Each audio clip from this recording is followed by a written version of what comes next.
जंगल राज है। और जिस तरीके की घटनाएं हो रही हैं, लगातार घटनाएं हो रही हैं, रामजी लाल सुमन जो अनुसूचित जाति दलित बिरादरी के लोग थे, उनके साथ में किस तरीके का न्याय अत्याचार किया गया, ये कानून है क्या?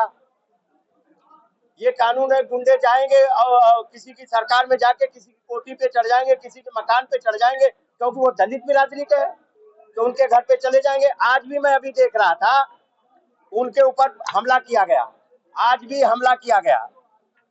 तो ये कोई अगर और इसी तरीके का हमला हमारी बहन फूलन देवी पे किया गया, वो भी आतंकी घटना से कम घटना नहीं थी, जब वीरांगना फूलन देवी को गोलियों से दिल्ली की राजधानी में पार्लियामेंट से निकली थी और दिल्ली की राजधानी में भून दिया गया, तब भी बीजेपी की सरकार थी, और हत्यारा भी जब छूट के आया तब भी बीजेपी की सरकार।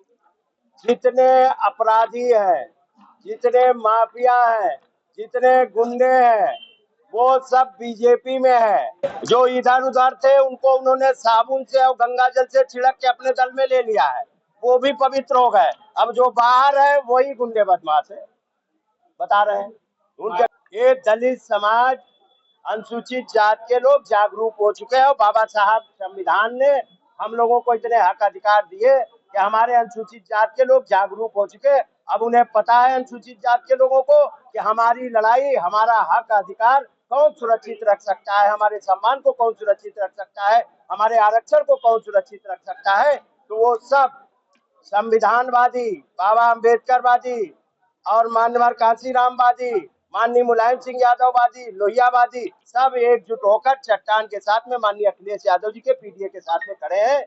और हम लोग किसी कीमत पे न संविधान खत्म होने देंगे और जो न हक अधिकार मिले हमारे पिछड़े दलित आदिवासी अल्पसंख्यक भाइयों को, वो हक अधिकार भी किसी कीमत पे खत्म नहीं होने देंगे। इसलिए हम लोग, पिछड़े लोग, पीडीए के लोग हर क्षेत्र में भागीदारी करेंगे। ये किसी की बपौती नहीं है, ये हम व्यापार नहीं कर सकते हैं। अब हमारे लोग व्यापार भी करेंगे, नौकरी भी करेंगे और सब कामों पे शोक संवेदना व्यक्त करते हैं कि इतनी बड़ी घटना घटित हुई जिसमें निर्दोष लोगों की निर्मम हत्या की गई। ये बड़ी आतंकी घटना है और इसमें पूरी हमारी पार्टी के राष्ट्रीय अध्यक्ष ने कह दिया है, पूरी पार्टी सरकार के साथ में खड़ी, बीजेपी के साथ नहीं, सरकार के साथ खड़ी है कि सरकार उनका मुंहतोड़ जवाब दे। इसमें लापरवाही तो सबको पता है कि किसकी है लापरवाही। लापरवाही तो कहीं न कहीं जो शासन में बैठे लोग हैं केंद्र सरकार में, उनकी लापरवाही है। आप बताइए, इतनी देर घटना होती रही, कहाँ थी उनकी सुरक्षा व्यवस्था? और आज ये एक नई घटना नहीं है, इससे पहले भी कई घटनाएं हो चुकी हैं। पुलवामा की भी घटना इन्हीं के जमाने में हुई और कई घटनाएं हो चुकी, और लगातार सैनिक मारे जा रहे हैं। जब सेना को कमजोर करने में लगातार सरकार लगी हुई है, अग्निवीर बना रही है।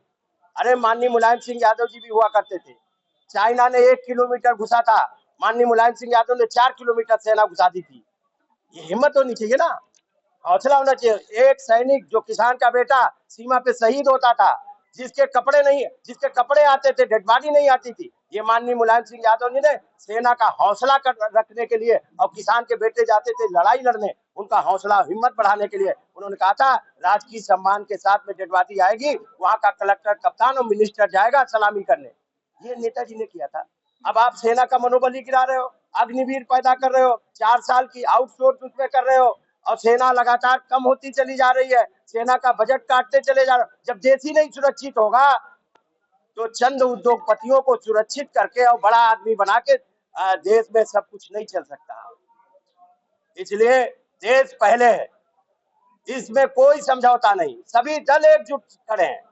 देश की सुरक्षा और मान सम्मान के साथ में सभी दल, सभी जाति, वर्ग, धर्म के लोग खड़े हैं। पूरा कश्मीर भी खड़ा है, सभी जाति, वर्ग, धर्म के लोग खड़े हैं और इसके साथ में कोई समझौता नहीं।